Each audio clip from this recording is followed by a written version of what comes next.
Shalom les amis, bonjour à tous et à toutes. Baruch Hashem, espérons que vous allez bien. Que de bonnes nouvelles, Baruch Hashem. J'ai trois bénis sur ta tzadikim. Baruch Hashem, Baruch Hashem. Physique, mentaux, émotionnel, comme que des bonnes nouvelles. On n'entend que des choses, Baruch Hashem. Que des bonnes choses. Baruch Hashem, Baruch Hashem.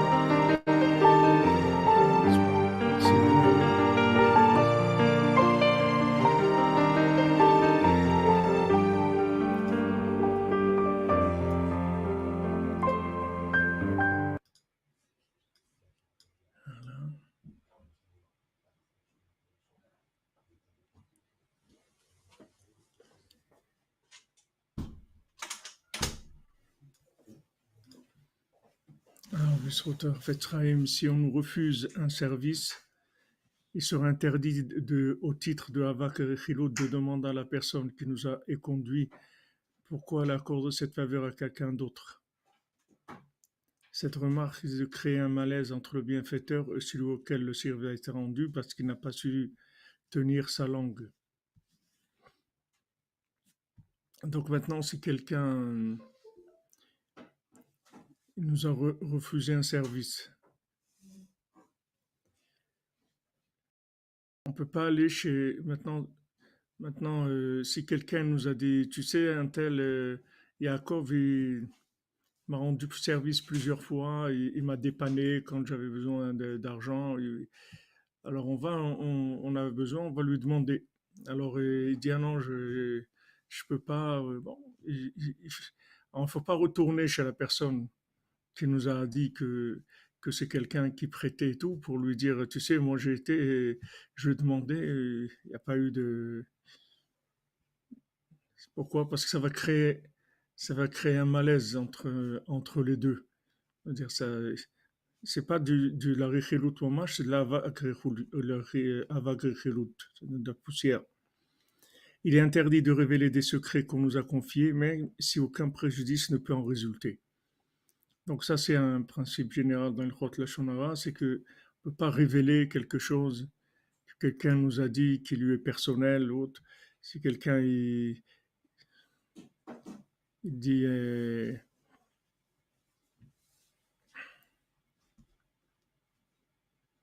si quelqu'un il nous dit attendez, je reprends, c'est un exemple, si quelqu'un nous dit quelque chose qu'il a un chidour ou qu'il pense acheter une maison, pense quelque chose qui est personnel, on ne peut pas raconter ça aux gens. Même s'il ne nous a pas dit, il ne dit pas aux gens. Même s'il n'y a aucun préjudice, ça ne va pas lui faire un préjudice, on n'a pas le droit.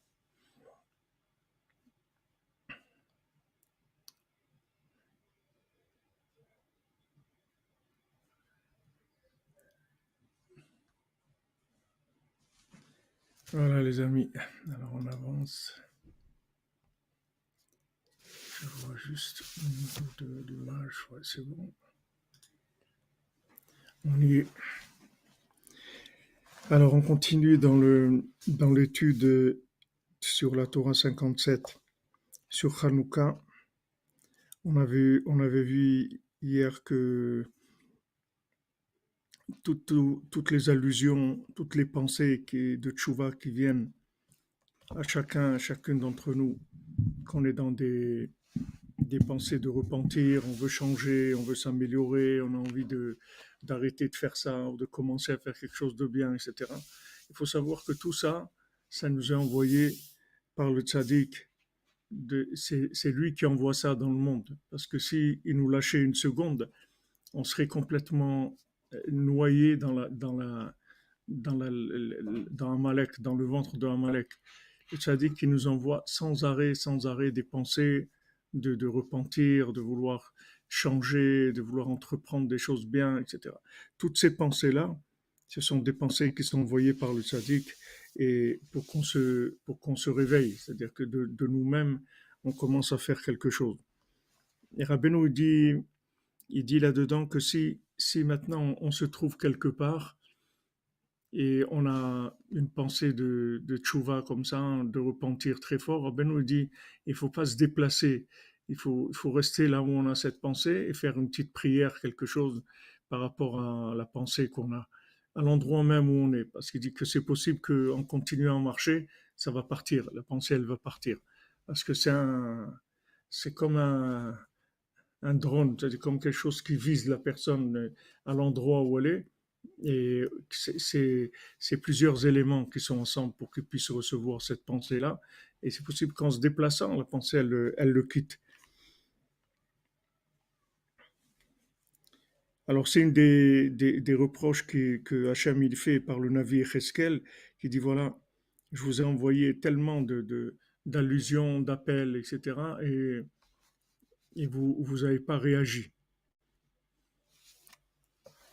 Vezeprinat mashkatu bekavanot Hanouka. Alors, Rabbi Nathan il dit c'est ce qui est écrit dans les kavanot de Hanouka, c'est-à-dire dans les Kitve Arizal sur Hanouka. Sheyesh shlosha yechudim shekulam olim ner. Il y a trois yechudim des Shemot d'Hachem que le chiffre ça fait ner. Et l'ichud entre le Shem Havaya et le Shem Ekie, il y a le Shem Havaya, le Shem Adnut et le Shem Havaya et le Shem Elokut. Donc ces trois Yehudim de ces trois noms d'Hachem, ça donne les trois, ça donne le nom ça donne le mot ner. Vekulam yachad olim ner. Si on prend ces trois Yehudim ensemble, ça fait ner, ça fait 250. Chez Zéou kavanat adlakat ner kodesh shel Chanukah ve shel Shabbat. Que ça, c'est les kavanot de l'allumage des bougies de Hanouka et de Shabbat.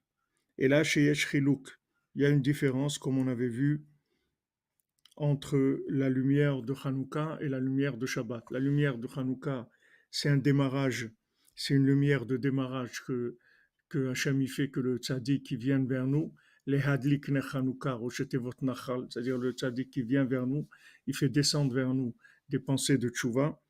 Et Shabbat, c'est quand on s'est réveillé, déjà, comme c'est écrit, celui qui s'est pas fatigué la veille de Shabbat, il aura rien à manger Shabbat. C'est-à-dire Shabbat, on doit se préparer pour entrer dans Shabbat. Mais la force de se préparer pour entrer dans Shabbat, elle vient du degré de lumière de Hanouka qu'on a reçu. C'est-à-dire plus on reçoit de lumière à Hanouka, et plus on a la force de démarrer pour rentrer dans Shabbat. Et comme on a vu, le démarrage, pour recevoir de Hanouka, c'est Emunat Chachamim, c'est d'avoir confiance dans, dans le tzaddik.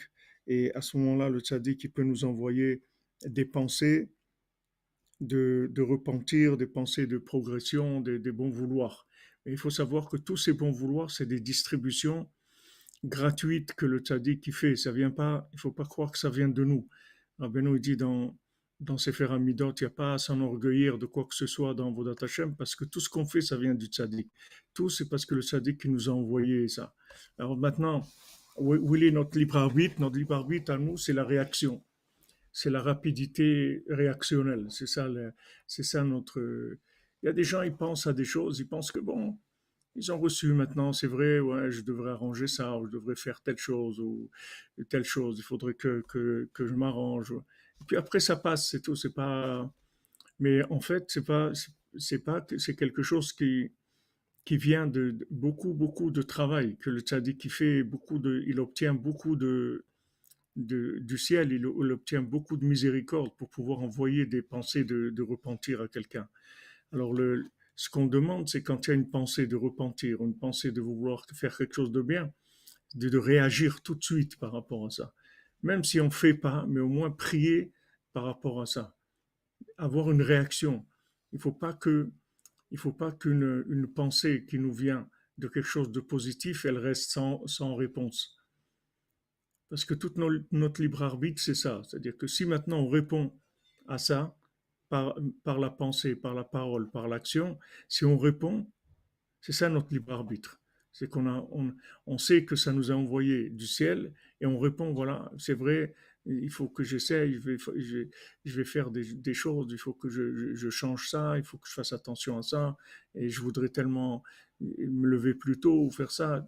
Quand on reçoit un appel, il faut répondre présent toujours.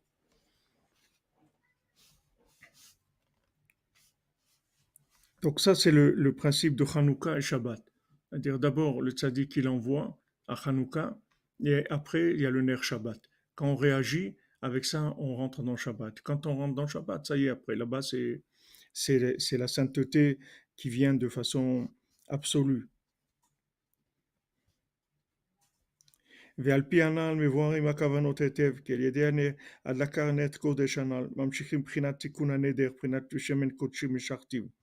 Donc maintenant, par le fait qu'on allume les lumières de Hanouka, on attire sur nous le tikkun du Neder. Le tikkun du Neder qu'on a développé plusieurs fois, on en a parlé beaucoup dans cette Torah 57, que Beshemed Kodeshi Meshartiv, comme c'est écrit, je l'ai oint avec mon huile de sainteté. L'huile de sainteté, c'est le Neder qu'on va faire de, de, de, de, quand on va faire un éder, on va donner une partie de nous-mêmes, comme on a dit, comme c'est écrit pour Abraham Avinu, que Abraham Avinu il a eu la émouna dans Hachem, et Hachem yarchevera le tzedaka. Hachem il lui a considéré sa émouna comme une tzedaka. La émouna, c'est de la tzedaka pour Hachem. Quand on est ma'amin d'Hachem, quand on fait confiance à Hachem, c'est une tzedaka. Quand vous faites confiance à quelqu'un, si quelqu'un, il a personne qui lui fait confiance, il ne peut pas vivre. Rabbeinu dit, il vaut mieux que quelqu'un y meure, parce qu'il ne peut pas vivre. Parce qu'en fait, toute la raison pourquoi on vit, c'est parce qu'il y a des gens qui nous font confiance, c'est tout. Parce que quand quelqu'un il te fait confiance, en fait, c'est comme s'il t'arrose, comme s'il il te donne des forces, il te donne envie d'avancer. Tu avances avec la confiance que les gens ils te font. C'est ça qui te fait avancer. C'est alors ce principe-là qui est valable pour nous et bien sûr pour notre vie de couple et par rapport à nos enfants et par rapport à notre entourage, nos élèves, nos amis, les gens qu'on fréquente, le fait qu'on fait confiance à quelqu'un, c'est ça qui lui donne la force d'avancer. Ah, Bezrat Hashem, Refoua Shlema pour Hélène Prince, elle dit qu'elle est en réanimation dans le coma. Bezrat Hashem, Refoua Shlema, Bezrat Hashem, Refoua Shlema. On va faire les pidions tout de suite, si c'est urgent. Bezrat Hashem, Besrout Rabbeinu, les pidions tout de suite. Yiratson, Nifan Rashum Tekwa, Din Vevus Akashos, Meal, Hélène Prince, et des Pele Alion, Shou Chassadim Dulim Vachamim, Gomum Shutim, She En Bo, Ta'avet, Din Klal, Amen, Besrout Rabbeinu, Kodash Rabbeinu, Nachman, Pege, Sot Israël, Amen. Attachant une fois Shlema, tout Rabbeinu.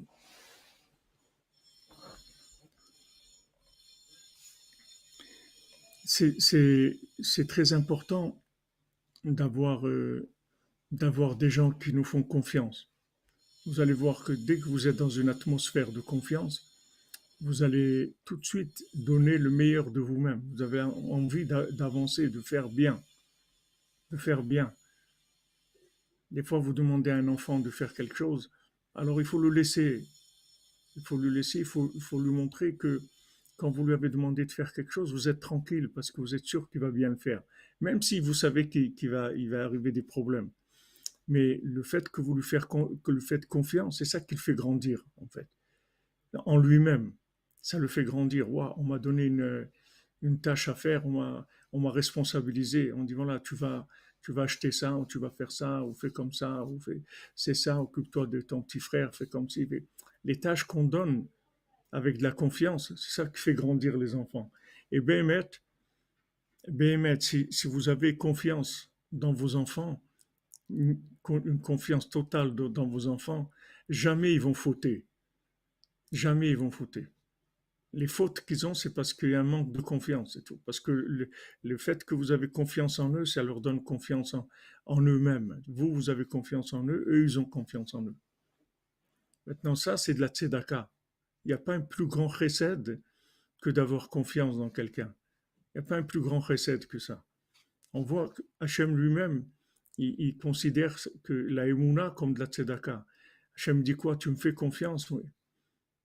Quand tu vas quelque part, tu vas faire quelque chose, tu vas chercher un travail, tu as un rendez-vous et tout, tu dis, Bézat Hachem, j'ai la émouna, le bitachon, que ça va marcher, Hachem, tu vas m'aider.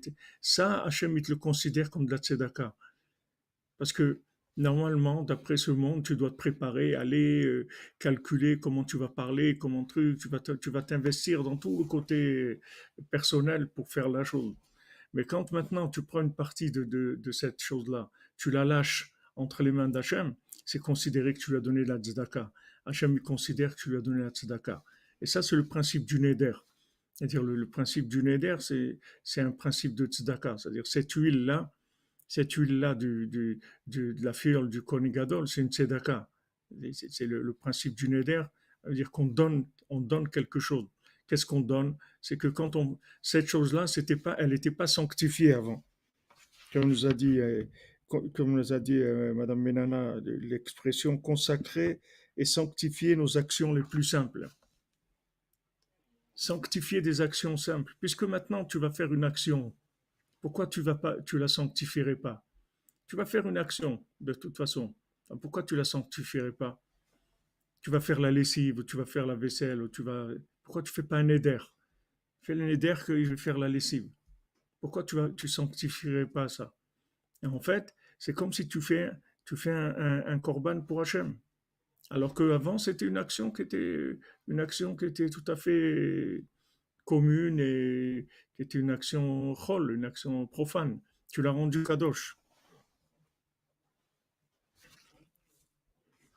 Oui, je sais, Madame Calfon, que deux de ses enfants ils sont décédés à Madame Prince.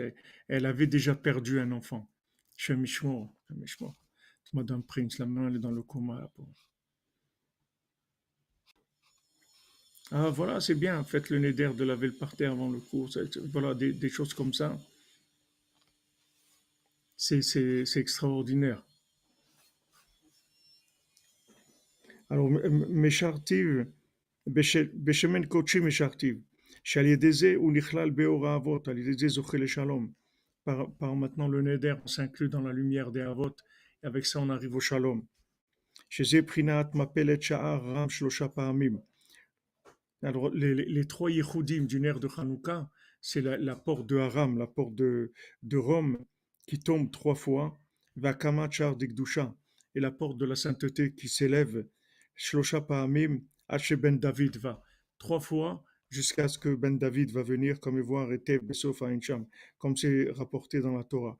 Donc, il y a ces trois yichudim là, que ce soit le yichud de Ekie, ou de Havaya, ou de Elohim, ces trois yichudim-là, c'est la construction de la Gdusha. En même temps que en même temps la Touma qui descend, c'est-à-dire Rome qui baisse et la Gdusha qui monte. Rome qui baisse, ça veut dire qu'on fait baisser toute toute la force apparente de l'homme en tant qu'être indépendant qui fait, qui construit, qui est quelqu'un de capable, quelqu'un qui est fort, etc.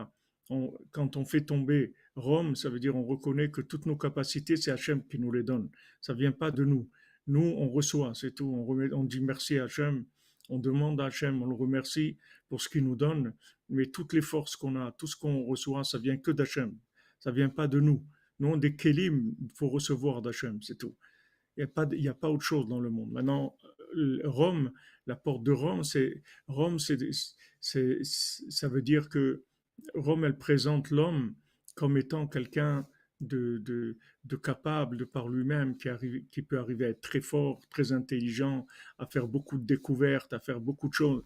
Rabbi nous dit que toutes les découvertes qu'il y a dans le monde, c'est parce que Hachem, à un moment, il décide que cette chose-là, elle doit être découverte. Donc maintenant, il dit, voilà, maintenant vous allez découvrir le téléphone, vous allez découvrir ça, et le gars qui a découvert, il croit que c'est lui qui a découvert. Il croit que c'est parce que c'est lui qui a fait ses recherches qu'il a découvert. C'est pas parce que c'est lui qui a fait des recherches, c'est parce qu'Hachem, il a décidé qu'à ce moment-là, cette chose-là, elle va venir dans le monde. Maintenant, pourquoi c'est lui qui l'a découvert par quelqu'un d'autre? Ça, c'est un rejbon par rapport à lui, qu'il peut avoir un mérite ou au contraire d'avoir eu accès à cette chose-là. Mais c'est pas lui qui a découvert. La découverte, elle a été décidée. Si lui, il refuse, c'est quelqu'un d'autre qui va faire. Par exemple, c'est écrit que Rabbi Yosef Karo, quand il a écrit le Shulchan Aruch, alors dans le ciel, on a décidé que maintenant, il y a quelqu'un dans le monde qui va écrire le Shulchan Aruch. Parce que Hachem, il a vu qu'il fallait que les règles soient écrites, on ne pouvait plus oralement, les gens ils étaient plus capables d'enregistrer oralement et de transmettre. Donc ils ont décidé de faire écrire l'alaha. Maintenant, ils cherchaient chez qui ils vont envoyer cette mission-là. Et où ils vont envoyer cette mission. Et là, après tous les tris, il y avait deux personnes, il y avait Rabbi Yosef Karo et un autre, qui étaient les deux au niveau de pouvoir écrire le Shulchan Aruch, d'après ce qu'ils étaient. Et pourquoi ils ont choisi Rabbi Yosef Karo? Parce qu'il avait quelque chose de plus que l'autre, c'est qu'il était plus humble. Il était plus humble que l'autre. C'est pour ça qu'ils l'ont choisi à lui. Mais à un moment, c'est décidé que maintenant cette chose-là, elle va arriver dans le monde. Et la vie de chacun d'entre nous, c'est la même chose. Pourquoi nous, on est là maintenant? Pourquoi Hachem nous a envoyés ici? Parce que Hachem, il a décidé que ce que nous, on va faire dans notre vie, c'est le moment que ça soit fait. C'est pour ça qu'on arrive ici. C'est comme on envoie un spécialiste dans un endroit pour réparer quelque chose. Ok, on l'envoie, c'est un technicien, il va aller quelque part, il va réparer une machine, etc. Pourquoi il est là? Parce que on l'a envoyé pour réparer, parce qu'à un moment, il y a une intervention à faire. Mais la vie de chacun d'entre nous, c'est comme ça. On est là parce qu'on doit intervenir dans quelque chose. C'est-à-dire notre pouvoir, quand il est mis au service d'Hachem, alors à ce moment-là, on fait ce qu'on est venu faire dans le monde. Et toute notre recherche, c'est de savoir qu'est-ce qu'on est venu faire ici. C'est ça notre recherche. Qu'est-ce qu'on est venu faire pour remplir la mission pour laquelle on est ici? Mais on est tous ici pour un but précis. On n'est pas venu comme ça des individus qui viennent Baruch Hashem, il y a des milliards de gens dans le monde. Ken Yarbouk et des dizaines et des dizaines de milliards de gens, parce que chacun qui naît, c'est encore une mission, c'est-à-dire c'est encore un angle d'Hachem. Et plus il y a de monde, et plus c'est extraordinaire. Pourquoi? Parce que plus il y a de monde, plus Hachem il se révèle dans le monde. Puisque maintenant, tous ces gens qui viennent, ils prennent des parties d'âme qui sont plus petites, qui sont plus faciles à gérer, qui sont plus faciles à révéler aussi, qui sont plus accessibles aussi pour le monde. Parce que la partie, elle est plus petite. Mais si vous prenez des moments où il n'y avait que quelques chercheurs dans le monde, comme Abraham Avinu et tout, c'était très difficile pour que le monde se rapproche d'eux. Parce que c'est des gros morceaux. C'est-à-dire celui qui veut se rapprocher d'Abraham Avinu, et il faut qu'il bouleverse toute sa vie. C'est-à-dire que c'est un très grand bouleversement, un très grand changement. Tandis que quand maintenant, il y a des millions de gens qui se rapprochent d'Hachem, c'est beaucoup plus facile de transmettre la parole d'Hachem. Parce que le message, il est beaucoup plus simplifié, il est beaucoup plus réduit dans son intensité. Donc, réduit dans son intensité, ça veut dire qu'il est facile d'accès, comme la lumière de Hanouka. C'est facile d'accès. C'est facile d'accès. Elle vient vers toi. Et justement, toute la multiplication. Pourquoi maintenant Amalek et tous ces ordres nouveaux, toutes ces choses-là pour un nouvel ordre, pourquoi ils veulent diminuer la population mondiale? C'est à cause de ça. Parce qu'ils savent que chaque personne qui naît, c'est le pouvoir d'Hachem qui arrive dans le monde. Il y a des pays où les gens ne font pas la guerre, ils font juste de la natalité, c'est tout. Ils amènent des enfants, c'est tout. Ils n'ont pas besoin de faire la guerre. Parce qu'avec le nombre d'enfants qu'ils vont amener, ils vont prendre le pouvoir automatiquement. Il faut pas besoin de faire la guerre. Hachem, c'est la même chose. C'est-à-dire le nombre d'âmes qui viennent dans le monde, c'est ça qui va révéler Hachem. Et plus il y a de gens, Rabbi Nathan, il dit chaque naissance, c'est encore un tzimtzum d'Hachem. Chaque personne qui naît, elle a une ADN différente, elle a des choses qui lui sont spécifiques, parce qu'elle est spéciale. Il n'y a personne qui ressemble à une autre personne. Tout le monde est spécial. Donc, dans cette spécificité de chacun, c'est une possibilité de révéler Hachem de façon extraordinaire comme il n'y a jamais eu dans le monde. Oui, ils veulent beaucoup de choses, comme vous dites, Mademoiselle Freeman, ouais.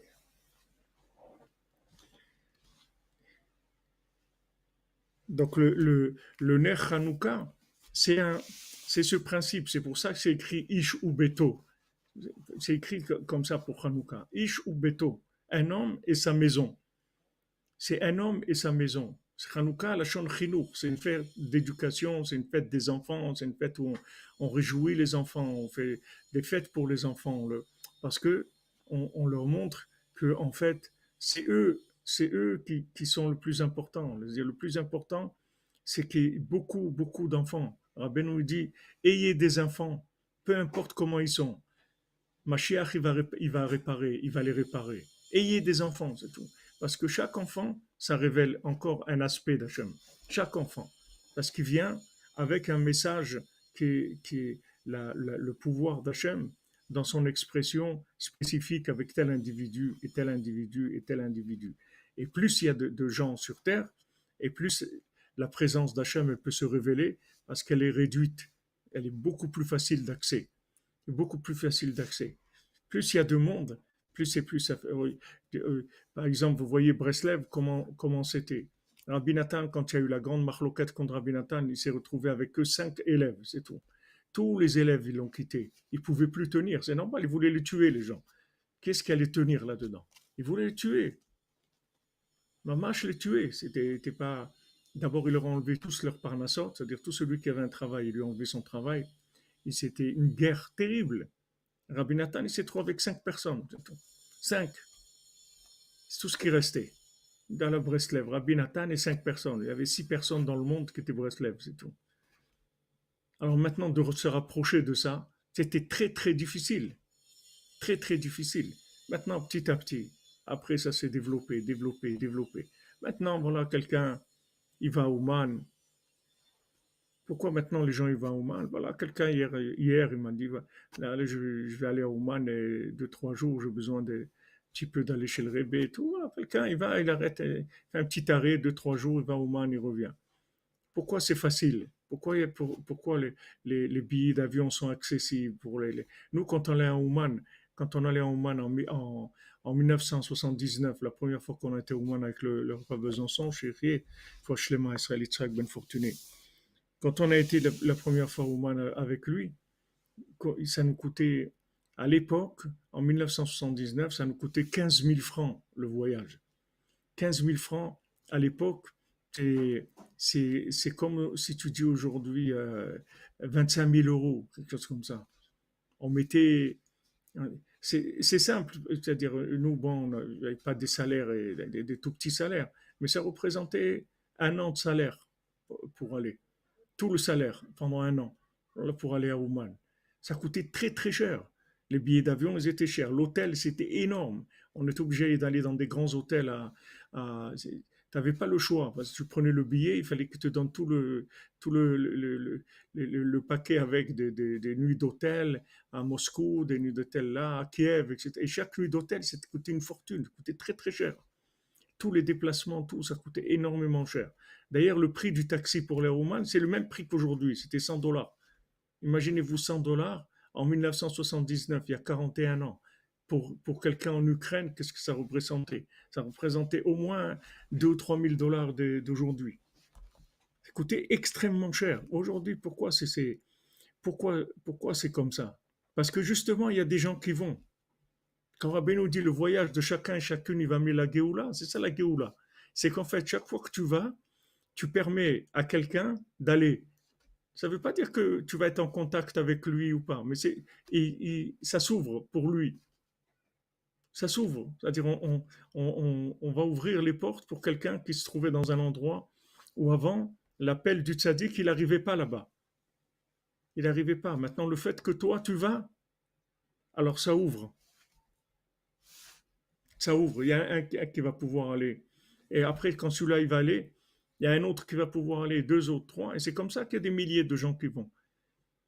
Et c'est pour ça que ça coûte moins cher, c'est pour ça que c'est plus facile. C'est plus facile parce que les gens, ils y vont. C'est pour ça que c'est plus facile. C'est pas parce que c'est devenu plus facile que les gens y vont. C'est le contraire. C'est parce que les gens y vont que ça devient plus facile. Alors c'est sûr que les premiers, ça a été très très difficile pour eux d'aller. C'est sûr que les premiers, ça a été des efforts énormes, des risques énormes, des peurs, des souffrances, des inquiétudes terribles. Quel Shabbat, quel manger de Shabbat, quel truc. Il n'y avait rien du tout. Il n'y avait rien. Le meilleur Shabbat qu'on a passé, c'est quelqu'un, il avait un thermos avec de l'eau chaude, il a mis du riz dedans avant Shabbat. Alors ça fait que le riz, il a cuit dans le thermos avec l'eau chaude. On a eu un peu de riz comme ça à manger le Shabbat, mais rien, il y a pas, tu ne peux pas parler de nourriture ou de choses comme ça, mais rien, rien du tout. Rien, mamage, rien. Et avant nous, il y avait des gens qui ont été encore comme Rav Shmuel Horowitz ou avec Messirut Nefesh Gamour, c'est-à-dire mamage passer des frontières dans des dangers énormes pour arriver. Et c'est eux qui ont ouvert. À chaque fois, ça a ouvert un peu, un peu, un peu. Et maintenant qu'il y a beaucoup de gens qui vont au Rachin, des voyages organisés pratiquement sans arrêt, toutes les semaines, vous voyez, un groupe qui va, et encore un groupe, et encore un groupe. Tout ça, ça ouvre que d'autres gens ils vont venir. C'est pas obligé que ces gens-là ils soient branchés sur Breslev ou autre. C'est que chaque fois qu'on va, en fait, on donne un voucher pour pouvoir faire entrer quelqu'un d'autre. C'est-à-dire, on fait descendre la lumière de Hanouka dans des zones de plus en plus basses. On va dans des zones qui n'étaient pas fréquentées par ce message du tout, du tout. Le message ne pouvait pas arriver là-bas. Rabbi Nathan, il avait 5 élèves, Zéo ne peut pas aller plus loin. Parce que, parce que la guerre qu'il y avait contre lui, si quelqu'un voulait s'approcher de lui, en fait, il fallait que ce soit un suicidaire. Sinon, il ne pouvait pas se rapprocher de Rabbi Nathan. C'est-à-dire, il prenait les risques de se faire tuer, parce que c'était clair qu'il tuait les gens. C'est-à-dire que celui qui était Breslev, le Rav qu'il avait là, il a dit c'est une mitzvah de les tuer, c'est celui qui tue un Breslev, il a part au monde futur, etc. C'est une guerre terrible. Donc, qu'est-ce qu'il a laissé procher dans des conditions comme ça? Mais il y a des gens qui sont 5 personnes qui sont restées avec Rabbi Nathan et que eux ils ont permis que la chose elle s'ouvre un petit peu. Après, ça s'est calmé un peu la marloquette, encore, encore, encore. Et plus il y a des gens qui viennent, plus ça s'ouvre pour les autres. Bien sûr, on est tous liés, bien sûr. Dans Pénélope, c'est sûr qu'on est liés. Tout ce qu'on fait, c'est lié. Tout le système, il est lié. Même la nature, elle est liée avec nous. Tout est lié avec nous. Les animaux, ils sont liés avec nous. Rabbi nous dit quand tu manges comme un goinfre, comme tu manges comme un animal, en fait, tu tues des animaux parce que tu manges du manger animal. Après, il y a un animal sur Terre, il n'a pas de quoi manger. Pourquoi? Parce que tu lui as pris son manger. Même si tu manges un super plat raffiné, un truc, le fait que maintenant tu manges comme un animal, en fait, dans ta nourriture, il y a de l'énergie animale. Et cette énergie animale, tu l'as volée à un animal. Donc, quelque part, il y a un animal qui meurt. Les gens ils croient, ils font la SPA et il faut faire attention. Mais si tu veux que les animaux ils ne soient pas détruits, il faut fermer tous ces trucs de fast-food et tout ça. C'est ça qui tue les animaux. Parce que les gens, ils mangent comme des animaux. Ils prennent le manger comme ça, ils mangent comme un animal. Il ne sait pas que quand il fait ça, il tue un animal. Qu'il y a un animal qui a pas de quoi manger. Parce qu'il lui a pris son manger. Il lui a pris l'âme de son manger. Et après, il trouve pas de quoi manger. Tout est lié. Les animaux, les plantes, les pierres, tout, tout. Maintenant, tous ces mouvements-là les vers, les trucs et tout, c'est tout inspiré de ça. Mais ils ne savent pas du tout comment ça marche. Eux croient qu'il faut faire attention aux trucs climatiques, à la pollution, les trucs. C'est pas ça le problème. C'est la pollution de l'être humain. C'est ça qu'il faut faire attention. Quand l'être humain il est pollué lui-même, il vit en système de pollution, en système de consommation, en système de perversion, et ça, c'est ça qui détruit le monde. C'est pas parce que maintenant les animaux, il faut faire attention aux animaux, bien les garder, bien les nourrir, leur trouver des régimes pour eux. Il n'y a pas besoin de régime, il n'y a pas besoin de les garder. Il suffit de ne pas être un animal et ça laisse les animaux vivre. Et quand quelqu'un se comporte comme un animal, c'est lui qui tue les animaux. Et il le verra un jour. Il ne le voit pas maintenant, mais un jour, il verra tous les animaux qu'il a tués à chaque fois qu'il mangeait comme un animal. Il prend l'énergie animale. שעל ידי זה הוא נכלל באור האבות, על ידי זה זוכה לשלום, שזה בחינת מפלת שערם 3 פעמים, כמו שם היטב. וזה בחינת 3 ייחודים הנ"ל, שעל ידי זה נתקן הכל. Maintenant, ces 3 ייחודים-là, ça répare tout. C'est-à-dire ces 3 aspects d'Hachem, que ce soit l'aspect Ekie, Yudke Vavke ou Elohim, ça répare tout. Alors, Kitikun Neder, Zeprinat Amshachat Hayichud Arishon, Shu Havaya Eki. Donc, Rabbi Nathan, il dit, le tikkun du Neder, c'est-à-dire le neder, ce que ça répare, le neder, ce que ça met en place, c'est le premier yichud de Havaya ve'ekie, du Shem Havaya et du Shem Ekie, qui est Ekie au prinat Bina, parce que Ekie c'est la Bina, c'est le principe de la Bina. Chez Klaliut Ashlosha Rishonot, chez Sham Hu prinat Neder, prinat Pele, parce que la Bina c'est la Klaliut des trois Rishonot, c'est inclus les trois Rishonot. Les trois Rishonot c'est quoi? C'est Chokhma Bina Dat. Quand on parle des trois Rishonot, ça parle des trois premières sphirotes. Alors dans ces trois sphirotes là, c'est là où il y a le Neder, c'est là où il y a le Pélé. Des Taman et Tmar qui palé mimcha davar la mishpat. Comme c'est écrit à ce sujet-là, quand maintenant il y aura quelque chose à juger qui sera un Pélé pour toi, c'est-à-dire que tu ne sauras pas, tu vas avoir quelque chose qui se présente à toi et tu auras pas le discernement, tu ne sauras pas comment juger cette chose-là. Prinat, ben moufla mimcha al tidrosh. Comme c'est écrit, ce qui te dépasse, tu ne peux pas y réfléchir. Teyadoua. Et ça amène la lumière des Avot que Abraham, Yitzhak et Yaakov, c'est aussi les trois sphirotes de Chokhmah Binadat. Alors ça, c'est le premier. Le premier, c'est le principe du Neder, qui est la Bina. La Bina, c'est la déduction, c'est équier. C'est-à-dire, je serai, ça veut dire que maintenant, c'est pas, comme on dit, Zéo Chacham, Maro et Tanolad, c'est-à-dire celui qui voit ce qu'il va y avoir. Pas, s'il voit pas ce qu'il y a devant maintenant, il voit les conséquences de ça. Donc ça, c'est la Bina, équier. Hachem, il a dit, je serai. Je serai, c'est la Bina, c'est la sphira de la Tchouva, c'est Rabbeinu ce qu'il rapporte dans la Torah 6, que Ekie, c'est la Tchouva. C'est-à-dire, je serai animazmid le Me'eve. Quelqu'un qui fait Tchouva, en fait, il se prépare à l'existence. Il n'existe pas encore, mais il se prépare à l'existence. Donc, cette préparation à l'existence, c'est la Bina, c'est la Tchouva.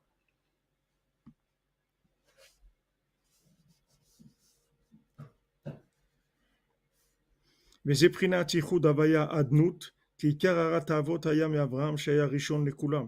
Alors maintenant, après, il y a le Yichud du Shem Havaya avec le Shem Adnout, parce que la première lumière des Avot dans le monde, elle est venue d'Abraham Avinu. Shaya Rishon le Kulam, c'était le premier de tous. Ve Abraham ou Arishon Shekaoulo Hashim Idbar, l'Hashem Idbar Adnout. Le premier qui a donné, qui a appelé Hachem par son nom de Adnout, c'est Abraham Avinu. Le premier dans le monde. Le premier homme qui a prononcé ce nom-là d'Hachem, c'est Abraham Avinu. כמו שאמרו בתנו ז"ל, עד אברהם לא היה אדם שקראו לו אדנות. Jusqu'à Abraham Avinu, jamais un homme il a appelé Hachem Adnout. Jamais. C'est le Talmud qui rapporte dans Brachot. Jamais ça existait un homme qui a appelé Hachem par son nom.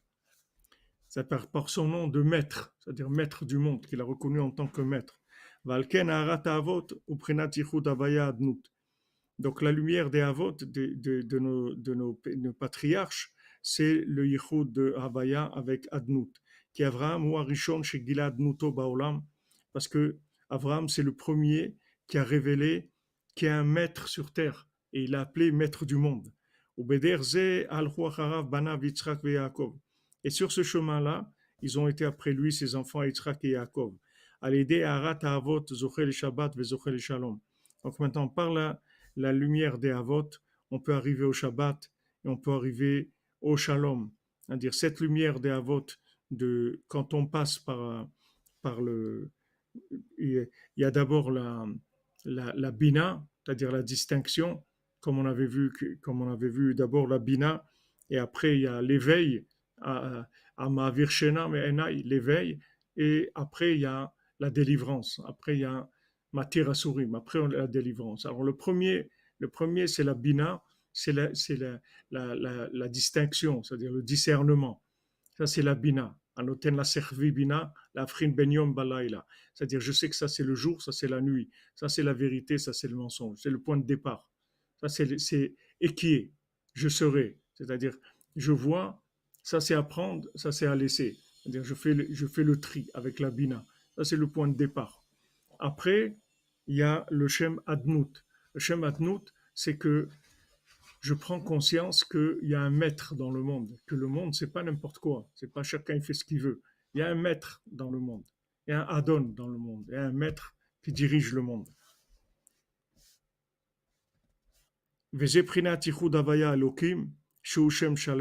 Après, on arrive au Yehoud du Shem Havaya avec le Shem Elohim. Que ça, c'est le Shem Shalem, ça, c'est le nom complet d'Hachem. Qui kara shalom ou prinat Yehoud ze shel Havaya Elohim. Parce que le shalom, il vient principalement de l'union de ces deux noms. C'est-à-dire, l'union de ces deux noms, ça veut dire que on a. Qu'est-ce que ça s'appelle des unions? Qu'est-ce que ça s'appelle des Yehoudim? C'est quoi des Yehoudim? Ça veut dire Yehoud Havaya, Adnout, Yehoud Havaya, Eki, Yehoud Havaya, Elohim. Yehoud, ça veut dire que maintenant, tu arrives à ce que ces deux aspects-là d'Hachem, tu les mets ensemble. Tu sais que c'est la même chose. Que Havaya et Elohim, c'est la même chose. Que Havaya qui représente le Shem, qui est le plus proche du Shem Haetzem, le Shem de l'essence d'Hachem, et Elohim qui est Teva. Ha Elohim, c'est Gematria Teva, c'est-à-dire que ce que tu vois dans le monde, que tiens, aujourd'hui il pleut, il fait chaud, le soleil, des trucs, etc. L'été, l'hiver, tu crois que c'est une machine qui tourne. C'est pas une machine. Il n'y a pas de machine. Il n'y a rien qui est machinal. C'est tous les jours. Tous les jours que c'est créé. Tous les jours. Et c'est arrivé des fois où Hachem il a retenu, il a changé. En Égypte, il a décidé de changer, il a bouleversé tout le système de fonctionnement. Il n'y a pas d'automatisme, il y a pas de. Ça, c'est le plus grand yichoud qu'il y a entre ces deux schémotes-là. C'est-à-dire quand tu sais que le concept de l'essence d'Hachem qui est infini et l'apparence la plus finie qui est l'automatisme, l'apparence de soi-disant régularité des choses, ça c'est la plus grande chose qui est au monde. Il y a pas plus grand que. Alors, le yichud, ça veut dire que quand tu arrives à lier ces concepts-là, c'est-à-dire tu sais que c'est la même chose. Tu sais que c'est la même chose. Tu sais qu'il n'y a pas. Tu vas prendre le train et tu vas là-bas. Il n'y a que Hachem, c'est tout. Si Hachem il veut, on dit, comme ils disent, Bezant Hachem, avec l'aide de Dieu, là, si Dieu il veut. Si Dieu il veut, on va le faire. Si Dieu il veut, il va y avoir ça. Si Dieu il veut, parce que tout c'est voulu par Hachem. Il n'y a rien qui. Alors ça c'est le plus grand yichud qui est.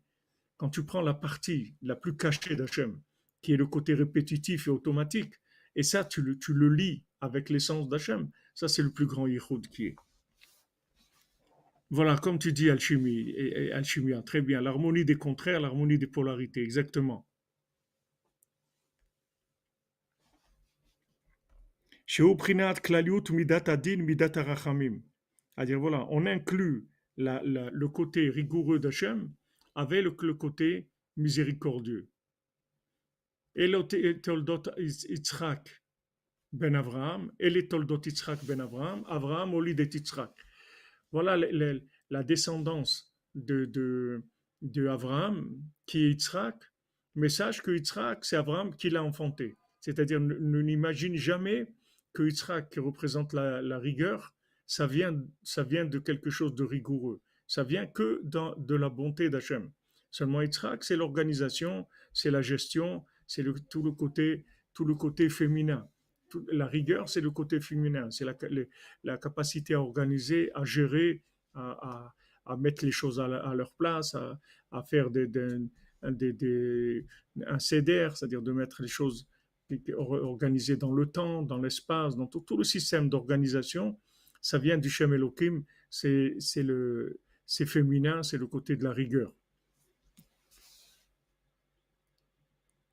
Mais Prinat Hashem ou Elohim. Maintenant, quand tu sais que tout ce système d'organisation que tu vois dans le monde, avec tellement de rigueur, tellement de propriété pour chacune des choses, chaque fonctionnement de chaque chose, comment un poulet fonctionne, comment un être humain fonctionne, comment une plante, il y a tellement de règles de fonctionnement de chaque chose. Et il faut savoir que toutes ces règles-là, elles sont très très précises. Très très précises. Il y a des milliards de règles de fonctionnement dans le monde pour tout ce qu'il y a dans le monde. Toutes ces règles-là, c'est une volonté d'Hachem permanente, renouvelée. Il n'y a rien d'automatique. Il n'y a rien. Dans tout ce que tu vois là, toute cette organisation extraordinaire, ça vient d'un vouloir de l'infini permanent. Il n'y a aucun moment où c'est lâché dans un fonctionnement autonome. Il y a aucune autonomie dans le monde. Il n'y a aucune autonomie. Ça n'existe pas de l'autonomie, de l'indépendance, ça n'existe pas. Tout, même celui qui croit qu'il est très indépendant, c'est en fait, lui, il est encore plus récupéré que tous les autres. Il est récupéré, Hachem, il le récupère et il l'utilise pour faire des choses qu'il a besoin de faire. Il n'y a personne dans le monde qui est indépendant. Ça n'existe pas. Il n'y a aucune action qui vient automatiquement. Il n'y a pas l'hiver, il ne vient pas automatiquement, la pluie, elle ne vient pas automatiquement, les plantes, elles ne poussent pas automatiquement. Il n'y a rien d'automatique. Tu peux mettre des graines à pousser, il ne va rien pousser du tout. Il n'y a aucune règle là-dedans.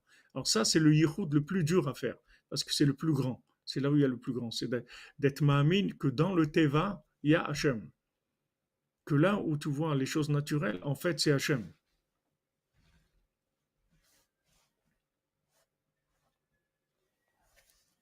Ki shoresh hamachloket. Alors ça, c'est le shalom.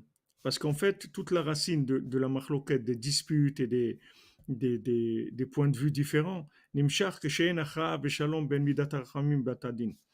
En fait, c'est quand il y a pas eu de côté qui a pris le dessus. Il n'y a pas de, c'est-à-dire on n'est pas, c'est pas un côté qui a pris le dessus. C'est-à-dire qu'on est arrivé à avoir la bonne décision de manière à ce que ça amène le shalom, que personne ne soit lésé. En fait, quand il y a une marloquette entre deux personnes, c'est uniquement parce qu'une, elle est du côté de la miséricorde et l'autre, elle est du côté de la rigueur. C'est pour ça qu'il y a une marloquette. Toutes les marloquettes du monde, elles viennent que de ça. Donc c'est pour ça qu'on parle toujours de Shalom Bayit, parce que naturellement, une maison, il y a des machloquettes, puisque l'homme, il est miséricordieux, la femme, elle est dans la rigueur. Donc ça, il faut tout le temps le mettre, il faut sans arrêt le mettre à jour, il faut sans arrêt le développer et l'ajuster. Il faut de l'harmonie en permanence. Sans arrêt, il faut de l'harmonie. Il faut de l'harmonie tous les jours. Chaque jour, il faut une nouvelle harmonie pour adapter les deux, le soleil et la lune, tout le temps. La lune, elle est tout le temps en déplacement, tout le temps en train de bouger, tout le temps de chercher comment s'adapter à la lumière du soleil. Le soleil, il essaye tout le temps de chercher comment il va éclairer la lune. Valider tikkunim manal zochim le shalom. Et par les tikkunim que Rabbeinu nous a donné du neder, de ner de Hanouka, tous ces tikkunim-là, toutes ces réparations extraordinaires, fantastiques, merveilleuses que Rabbeinu nous a données, tout ça, ça nous amène le shalom. Shalom ben amidot ben arachamim ladin. C'est-à-dire c'est la paix entre les midot, entre les mesures, entre les traits de caractère, entre les comportements. Il y a du shalom entre la miséricorde et le din. Il y a des ajustements qui se font, de l'harmonie qui se font entre les deux. C'est vrai que chacun est différent, il doit être différent. Comme chacun sur Terre est différent, on doit tous être différents. Mais c'est pas parce qu'on est différent qu'on doit se disputer. Parce que si on se dispute, ça veut dire qu'on n'est pas arrivé au yichud. Quelque part, on n'est pas arrivé à lier la présence divine par rapport au comportement dans les lois naturelles. Il y a un côté qui a pris le dessus sur l'autre. Des fois, ça va trop vers le bas, des fois, ça va trop vers le haut. Des fois, les gens qui ont la miséricorde, et ils prennent le dessus. Alors, ça donne flower people, peace and love et des trucs comme ça, qu'après, il ne reste rien du tout de tout ça. Ou il y a le côté rigoureux, non, tout, ça doit être tout organisé, géré, truc et tout, ça asphyxie le monde et il reste rien non plus. Donc il y a une harmonie entre les deux, il faut qu'ils travaillent ensemble. Et ça, c'est quelque chose de pélé, c'est-à-dire d'arriver à associer ça, c'est un pélé gadol, c'est quelque chose d'extraordinaire. Et les conseils que Rabbeinu nous donne, c'est pour arriver à ce shalom-là. Chez Arachamim, Yamtiku Kol Adinim, que maintenant, la miséricorde, elle adoucisse complètement la rigueur. Parce que quand la rigueur, elle se sépare un tout petit peu de la miséricorde, ça devient une catastrophe. C'est une force de destruction terrible. Il faut que la rigueur, elle soit toujours connectée avec la miséricorde, tout le temps, tout le temps.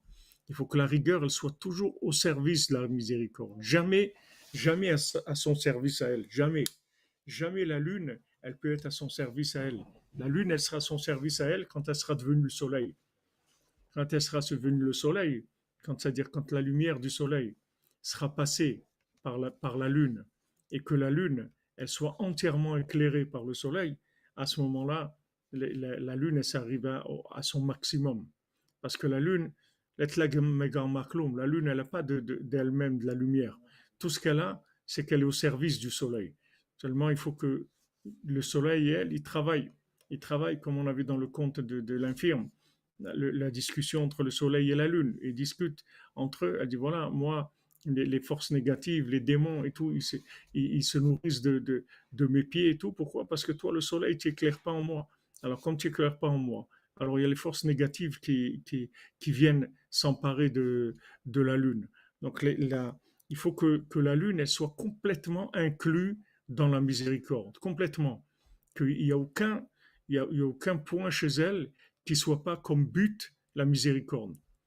Et c'est uniquement un système de gestion de la miséricorde. C'est tout. Tout le côté lunaire, le côté féminin, le côté des lois naturelles, c'est qu'une gestion de l'infini. C'est tout.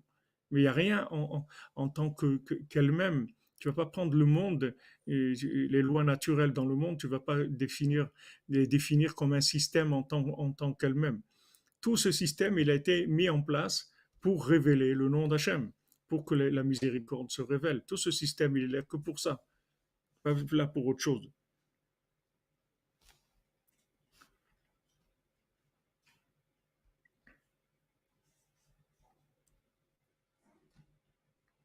Shalom, Eliazoulé, bienvenue.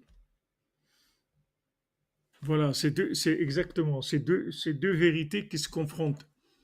Ces deux vérités qui se confrontent et ça donne, comme on avait parlé, ça donne aussi Yehuda et Yosef. Ces deux vérités. Yehuda et Yosef, c'est deux vérités. Yehuda, c'est féminin.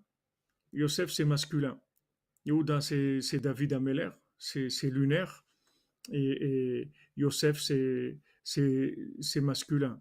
Maintenant, jamais Mashiach ben David il peut venir s'il n'y a pas Mashiach ben Yosef. Tu ne peux pas commencer l'organisation s'il n'y a pas eu la lumière qui a été diffusée de façon claire à tous les niveaux.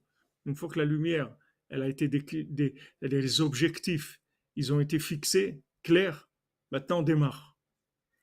Mais si les objectifs ne sont pas clairs, tu vas démarrer où? Tu vas aller où? Il faut d'abord que les objectifs ils soient clairs. Donc, la clarification des objectifs, c'est Yosef. Yosef, ça veut dire il réunit, toutes les notions, toutes les notions. Chacun qui a une idée et tout, lui dit oui, viens toi aussi, amène ton idée à toi aussi. Et moi, je pense comme ça, viens toi aussi. Et moi, je pense, viens toi aussi, viens, avec ta façon de penser, viens. Tout le monde, venez tous avec votre façon de penser. Avec cette façon de penser de tout le monde, après, on va organiser le système. Mais si maintenant tu organises un système où tu n'as pas amené tout le monde, qu'est-ce que tu vas faire? Un système d'élite ou un système de clochard, qu'est-ce que tu vas faire? Il y a des systèmes d'élite. Après, les gens, ça les a énervés, alors ils ont fait un système de clochard. Mais c'est la même chose. Les clochards aussi, c'est une élite. C'est la même chose. Tu vas te sauver. Tu ne peux pas te sauver. Il faut s'asseoir et travailler ensemble. Tu peux pas. Il n'y a pas où se sauver. Il y a pas de système d'élitisme. Ça n'existe pas. S'il n'y a pas Yosef, Yosef, il va chercher le dernier, et lui, il lui montre qu'il a de la valeur, que lui aussi, il a quelque chose à dire dans ce monde, qu'il a quelque chose à faire. S'il est là, c'est parce qu'il a une mission unique. Sinon, pourquoi Hachem il l'a amené ici? S'il a déjà quelqu'un qui fait son travail, pourquoi il va l'amener? Donc, il a quelque chose d'unique. Merci David Intransit, cher David, pour clarifier les objectifs, sortir de la parole et agir pour Hachem. Sodra Benu, Amen, Amen, Hachem il te bénisse. Vous comprenez, dans la vie, c'est comme ça. C'est-à-dire que l'homme, il doit être un homme. Il doit amener à la maison toute l'inspiration qu'il faut, toute la connexion qu'il faut. Maintenant, la femme, elle prend ces notions-là et elle les organise. Elle gère ces choses-là de manière que ces choses-là elles puissent exister. L'homme, il peut avoir des, des idées extraordinaires, mais s'il n'a pas une maison pour ses idées, alors jamais ces idées elles vont vivre dans le monde. Il n'y aura pas d'existence à ses idées, à son projet. C'est son épouse qui fait exister son projet. L'épouse, c'est le projet du mari sur terre. C'est elle qui réalise le projet de son mari. C'est pas, l'homme, il peut faire aucun projet tout seul. Parce que le solaire, le soleil, il dit, au lieu d'arroser, moi, je dessèche. Moi, je dessèche parce que moi, j'amène des concepts qui n'ont pas de, ils ont pas de, ils sont pas dans la réalité. Ils viennent pas vers la réalité, donc ils n'ont pas de suite. Ils avancent pas ces projets-là. Donc c'est pour ça qu'on doit parler tous les jours ensemble. Il faut qu'un homme parle avec son épouse tous les jours, tous les jours. Il faut faire des réajustements sans arrêt pour que ça avance. Il faut que les rachamim, il y ait un petit coup la dinim. Est-ce que ça veut dire que les rachamim, ils vont adoucir tous les dinim? Ça veut dire que la miséricorde va adoucir toutes les dinim. Ça veut dire qu'il n'y a aucune rigueur, c'est-à-dire aucun système de gestion qui ne sera pas à sa place. Chaque chose, elle va être à sa place. Chacun, il va être à sa place. Il va être optimisé dans sa place. C'est ça l'adoucissement de la rigueur. Adoucissement de la rigueur, c'est-à-dire que maintenant, la personne, elle a tellement trouvé sa place que tu vois rien. La personne, elle est complètement inclue dans la miséricorde. Seulement, elle a un système de fonctionnement, de gestion, un système de fonctionnement et de gestion, mais il est tellement soumis au but que tu ne le vois pas du tout apparaître en tant que système de gestion, de fonctionnement. Tu vois que la personne, elle est complètement au service du but. Ça, c'est l'adoucissement de la rigueur. Ça s'appelle l'adoucissement de la rigueur. Ça, c'est le pidion, ce qu'on appelle pidion à kolel. Quand on fait le pidion, c'est ça. C'est ça le pidion, c'est-à-dire pour délivrer la personne. Qu'est-ce que c'est une personne qui est emprisonnée? Une personne qui est emprisonnée, ça veut dire qu'elle s'est fait attraper par une rigueur qui était pas utilisée à bon escient. Donc cette rigueur-là, elle est devenue dangereuse, elle est devenue négative, parce qu'elle n'a pas été utilisée pour la gestion qu'il fallait. Mais comme c'est un système de gestion, c'est pas un système d'inspiration, c'est que de la gestion. Donc si tu donnes pas de la à gérer, la chose, elle détruit parce qu'il y a pas, ben, il y a pas de, c'est comme si tu prends une meule, c'est-à-dire si tu mets pas du blé, après elle tourne à vide. Il ne faut pas qu'elle tourne à vide. Il faut qu'elle soit tout le temps en train de gérer quelque chose. Tout le temps, tout le temps, tout le temps. C'est pour ça que tu vois que la femme, elle a de la vitalité, elle bouge tout le temps, elle fait des choses, elle change, elle va, un truc, elle change la maison, elle met le meuble là, après elle remet là, parce qu'elle est tout le temps en train de gérer la lumière, de chercher comment gérer la lumière, comment placer les choses. Maintenant, dès que tu laisses un système de gestion abandonné, ça devient de la rigueur. La rigueur destructrice, c'est-à-dire du din, vraiment comme Rabbeinu dit tout simplement, il dit pourquoi vous laissez Hachem faire des décrets dans le monde? Parlez avec lui, il ne fait pas de décrets. Si tu parles avec Hachem, il n'y a plus de décrets dans le monde. Parce que toute la rigueur du monde, elle vient du fait qu'il n'y a pas de communication avec Hachem, c'est tout. C'est ça la rigueur du monde. Si tu parles avec Hachem, tout est adouci. Rabbeinu te dit quand tu fais une des doutes, ce jour-là, il est réparé complètement. Et le Zohar, il dit quelqu'un qui est jugé par Hachem, il est toujours jugé positivement. Il sort toujours acquitté. Jamais Hachem, il juge quelqu'un, il ne sort pas acquitté. Le problème, c'est d'allumer juste le jugement chez Hachem. Si maintenant tu parles avec Hachem, il n'y a aucune force négative qui peut s'emparer de ta situation et elle-même amener le jugement chez Hachem. Tu te juges toi-même devant Hachem. Tu dis voilà Hachem, j'ai fait ça et tout, je m'excuse, c'est pas ça que je veux faire. Et voilà. Dès que maintenant tu t'es exprimé devant Hachem, ça y est, la chose elle est réglée. Tu es adouci. Sinon, il y a des forces négatives qui utilisent ce manque de communication et là ça crée des problèmes. C'est pour ça que Rabbeinu dit que la communication, c'est ce qui va réparer le monde. Il n'y a que ça. Il n'y a que ça pour réparer. S'il n'y a pas de communication, il n'y a pas de réparation. La réparation ne vient que de la communication. Même si c'est difficile, c'est justement difficile parce que c'est la solution. C'est pour ça que c'est difficile. Mais il faut le faire, il faut s'habituer.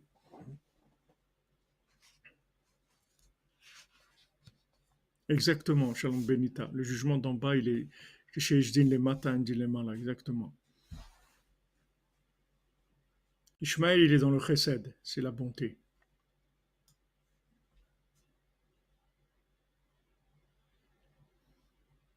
Refoua Shlema pour Hélène Esther Bat Hana Sarah, qu'elle sort du coma. Hélène Esther Bat Sarah, attendez, il faut que je note. Hélène Esther Bat Hana Sarah. Hélène Esther Bat Hana Sarah. Hélène Esther Bat Hana Sarah. Refoua Shlema Bezat Hashem. Yesod Rabbeinu. Voilà, alors on fait le Neder, on fait un Mizmor Teilim pour elle, Bezat Hashem, pour sa refoua. Bezat Hashem, Yesod Rabbeinu, Refoua Shlema, pour toute l'humanité, on a besoin.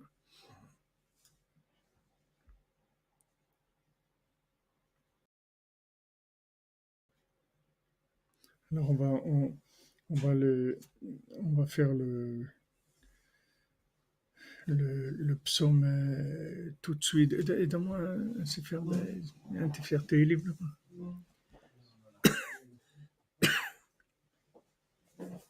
D'Araba.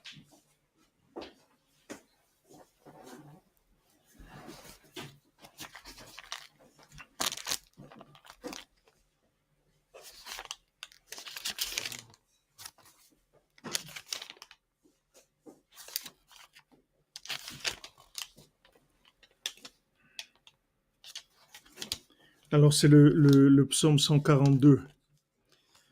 Maskil le David biyoto bameharat tfila. Koli el Adonai ezak, koli el Adonai etchanan. Eshpoch lefanav sichi, tsarati lefanav agid. Beit'atef alai ruchi, ואתה ידעת נתיבתי, באורח זו אהלך תמנו פח לי. הבט ימין וראה, ואין לי מכיר, אבד מנוס ממני, אין דורש לנפשי. זעקתי אליך אדוני, אמרתי אתה מחסי חלקי בארץ החיים. הקשיבה אל רינתי, כי דלותי מאוד. הצילני מרודפיי, כי אמצו ממני. הוציאה ממסגר נפשי, להודות את שמך, בי יחתיהו צדיקים, כי תגמול עליי. Et on se fait une réaction petit peu de Hélène Esther Bat Hana Sarah, les Vizor Telim qu'on a fait, l'étude qu'on a faite, Bezat Hashem Shela pour Shlema, faut un effet sur votre gouf, immédiatement, Bezat Hashem. Voilà les amis, qu'on ait que de bonnes nouvelles. Be'atzlacha, on se retrouve cette nuit à 4h pour les Sipurim Asiyot. Ashrenu, Matov Chelkenu, Baruch Hashem, qu'on a un Rav qui est vivant, qui est fort, qui a toutes les forces pour nous ramener vers le bien, ramener le monde vers le bien, Bezat Hashem. Be'atzlacha, les amis.